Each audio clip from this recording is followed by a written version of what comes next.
Joe Tilley's Great Canadian Sports Show is brought to you by Air Patrol North. Visit airpatrolnorth.ca.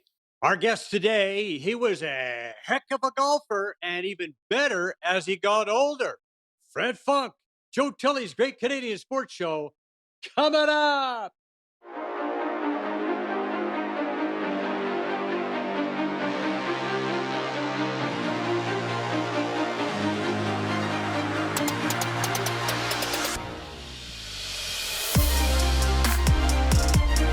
A couple of professional golfing legends were at the El Tigre Club in Nuevo Vallarta, Mexico to put on a clinic.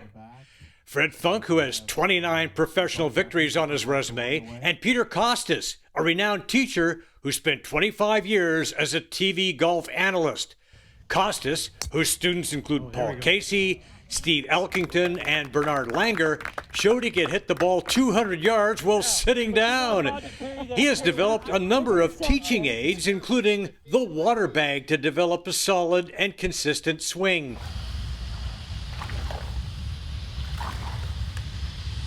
And I can feel this going right up behind my head. I'm staying centered. I'm rotating, drop and rotate, swing and rotate, drop and rotate. And you learn to get a full golf swing from your feet all the way up to your hands. Funk had most of his success later in his career, winning the Players' Championship at 48. He's also a 9-time title holder on the Champions Tour, including 3 majors. One of the straightest shooters the game has seen, Funk jarred a 90-yard wedge for us. I got a chance to chat with Fred. We talked about deadening golf balls, the effect of the LIV Tour on the PGA, and I asked him what led to all that success later in his career. It was a belief in myself more than anything else, and a comfort level that I got to where I expected to play well. I had a game that I could play well with, and I learned that my method was good enough to post really good scores and compete out there. So it relaxed me, and it just gave me, I finally just got to a comfort level. Not every week, obviously. I mean, I still lost a game every now and then, but I always stayed within. I had one swing thought, and I used that swing thought for probably 10 straight years. Never varied. If I had a bad day, I stuck with it. Good day, I stuck with it, and it was great. So I was just hitting the ball solid, and when I had a hot putter, it was, and I got to a point where I just loved being out there. So it was that was a fun 10 years. I watched that win you had at TPC recently, and tell us about your thoughts as you came down the final day, that final few holes in that final day. Well, the final day I had to play 32 holes on Monday, and a lot of people don't remember we had to go to Monday, and we wake up in the morning, and it's blowing 35. We had a 42-mile-an-hour gust, and brutal conditions for a course that we had so much rain on. You're not getting any roll, which was actually made that part a little easier, but the rough hadn't been mowed in 5 days, and it was really deep. So premium was accuracy off the tee, and I didn't miss a fairway. I actually never missed a fairway. I missed one in the first cut. I never got into the high stuff all week. And I had control of my golf ball that day. I remember on the second shot, I hit a shot where I flighted an 8-iron in on 6. And I went, I got it. And my caddy goes, what do you got? And I said, I got control of my ball. He says, oh, that's good. So I ended up posting a 71 to finish that third round, and then we didn't repair and went back out. So we had leaders all over the golf course. And I saw I was about 3 back. I was on the 7th hole, and I told my caddy, and I said, hey, if I can make some birdies, I can get back in this thing. He said, good time to start. Well, I did. I birdied 7, 8, 10, made a great par on par 5 11, birdied 12, 13, and now I mistakenly saw a board, and I'm 3 up. And I'm like, oh, crap. And then it was tough conditions, and obviously, like I was saying, but I 3-putted 14, I 3-putted 15. I missed an eagle putt from 20 feet on 16, but made birdie. Go to 17, I got it on the green, which I was one of the few to get it on the green. It was blown in, and I 3-putted. I hit a terrible second putt. It was one of those wish strokes. So when I had that 5-6 footer on the last hole to save my par, to keep the lead over, at that point, over Lehman, who was finished, and Verplank, and one other. I'm drawing a blank right now. And anyway, I got over that putt, and because I hit such a bad putt on 17, I said, just put a good stroke on it. I can live if it doesn't go in, I think, but at least put a good stroke on it. And I did, and I knew I made it when I hit it.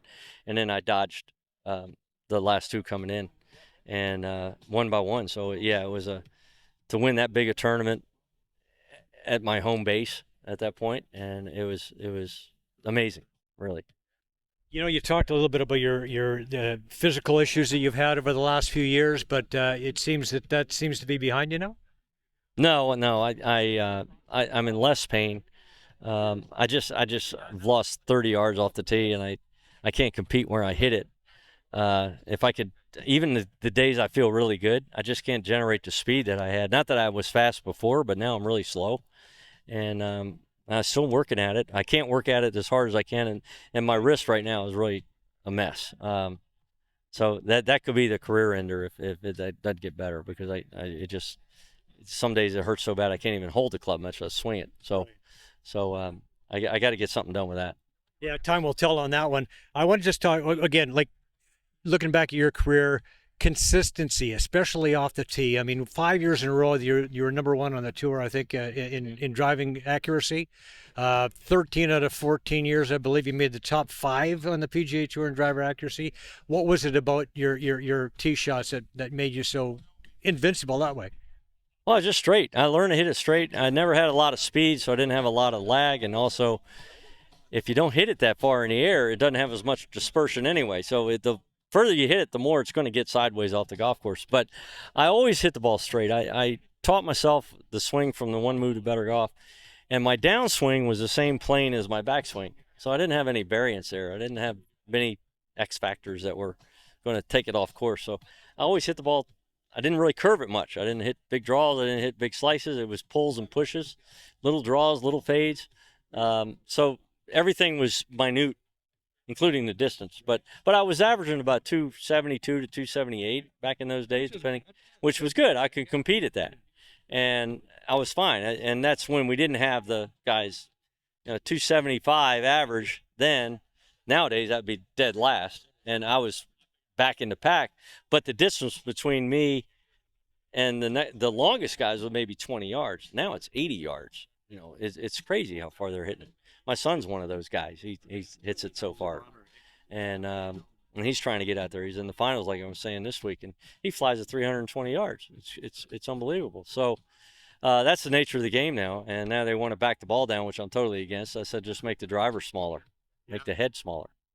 Keep the ball the way it is, and now you got to hit it dead center. And not, the most forgiving club in the bag is the driver right now. It's the biggest head, the lightest head, the longest club, light shafts. Just launch it. It's teed up.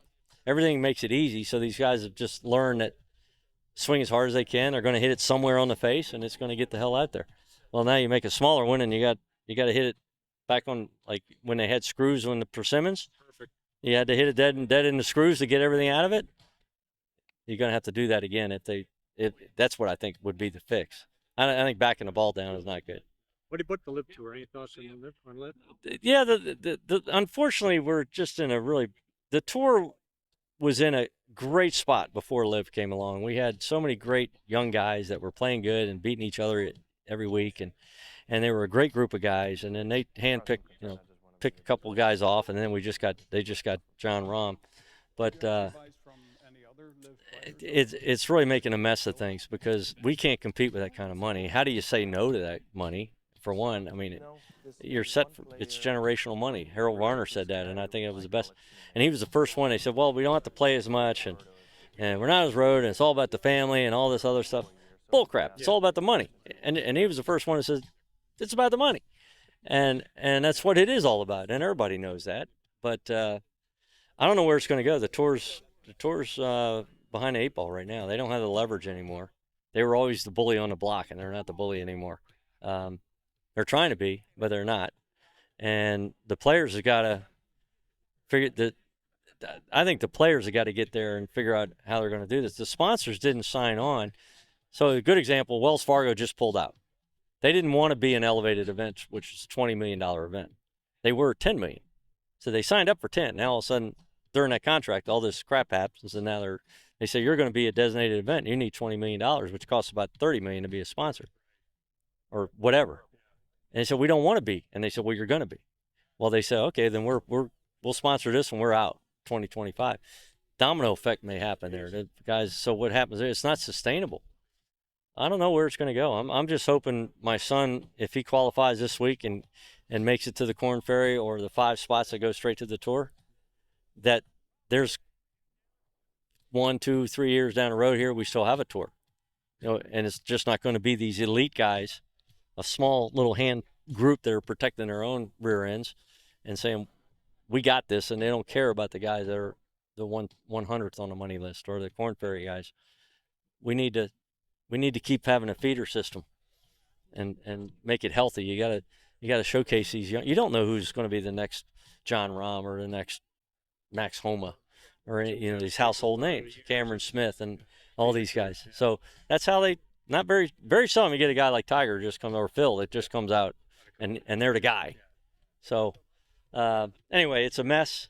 We got a lot of decisions to go, or they have a lot of decisions to go through to figure this out.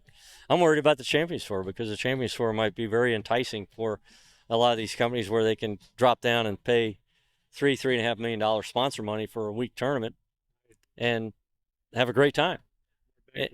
Problem is, if they do that 2 or 3 times, the mothership's going to say bye-bye to the senior tour. So we can't steal from them. So we can give them tournaments, we can't take. So we'll see. Well, thank you, Fred. I really appreciate it, buddy. All right, Thank you so much. What our kids breathe matters more than ever. But how can you tell if a school is safe to breathe in? If you could actually see what's in the air, would you keep them home? Introducing Air Patrol, making the invisible visible, ensuring schools are safer for everyone. Breathe safely. Addiction Rehab Toronto, Toronto's #1 alcohol and drug treatment center, saving lives, reuniting families. The only treatment center in the province to offer medical detox, treatment, sober living, and lifetime aftercare all in one place. Our unique and specialized programs are designed to equip our clients with the tools to successfully lead a life of dignity, respect, and purpose. Let us help save your life or your loved one's life. Call today for more information or to facilitate an intervention. 1-855-787-2424 or visit addictionrehabtoronto.ca. MNP, a leading Canadian national accounting, tax, and business accounting firm. MNP proudly serves and responds to the need of their clients in the private, public, and nonprofit sectors. Through partner-led engagements, MNP provides a collaborative, cost-effective approach to do business and personal strategies to help people and organizations to succeed across the country and around the world. With local offices in Oshawa, Mississauga, Burlington, and more, their team is here to support you. Visit mnp.ca today to learn more. We want to thank all the folks who make this show possible. These are friends, trusted business associates, and all-around great people. We highly recommend them all. Thank you for your support of Canadian and local sports. A reminder that the show is available on iTunes, Spotify, Breaker, Radio Public, Google Podcast, and Pocket Cast, as well as the Spanglish Network, Buzz TV Live, and Zingo TV. Also, check out the show on YouTube. All of our past great shows are on there, clips, shorts. Like and subscribe. It's absolutely free. And thanks once again to Fred Funk for being in the program. Thank you for watching. Brian Gribben Insurance Planning, helping you solidify your financial future. At BGIP, what we do that's unique in the marketplace is we show people how to spend and enjoy their money in their early years of retirement without the fear of running out. Also, we're able to do this without you having to change financial advisors. Please look us up at bgip.ca today. Let's book a 30-minute phone call to see how we can bring value to you and your family in your planning. Call Brian today for all your retirement needs. We did. 905-686-5678.